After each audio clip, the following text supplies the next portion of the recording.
سلام دوستان، تو آموزش امروز قصد دارم به شما عزیزان یاد بدم که چجوری عکسایی که خیلی بی‌کیفیتن و به صورت خیلی راحت و ساده با کیفیت کنید و استفاده کنید. تو این آموزش با من همراه باشید. خب بریم ببینیم که چجوری است. اول من نمونه رو بهتون نشون بدم که چجوریه. ببینین این عکس بی‌کیفیته، درسته؟ این عکس بی‌کیفیته و این عکس درست شده. عکسیه که یاد بگیریم توی این آموزش درست کنیم. کیفیتشون شاید الان هیچ فرقی نکنه، اما وقتی دوبار کلیک کنید روی این عکس رو حالت زوم این رو ببینید و حالت زوم این رو ببینید. زمین تا آسمون با هم فرق میکنه.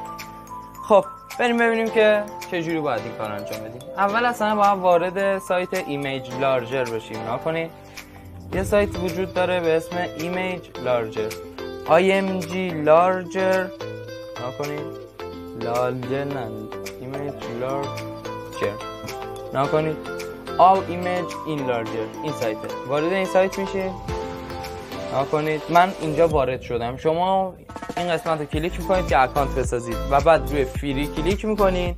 وقتی فری رو کلیک میکنید میاین پایینتر دو تا فیلد رو پر میکنید، یکیشون پسورد یکیش ایمیلتون حتما باید فعال باشه که این سایت به شما عزیزان ایمیل میفرسته که شما تایید کنید تا بتونید از امکانات این سایت استفاده کنید. وقتی ثبت نام کردین بیایید داخل همین صفحه. اینجا مثل آموزش قبلی گفته drop image or click the button.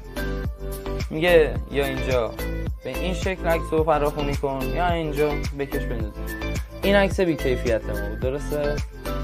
بله. خب نکنی این عکس رو اینجا وارد میکنیم. 2 برابر، 4 برابر، 8 برابر. 8 برابر ما نمیتونیم چون اشتراکی هم پریمیوم نیست.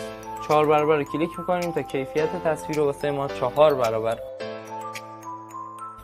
خب وقتی کامل شد روی دانلود کلیک کنید.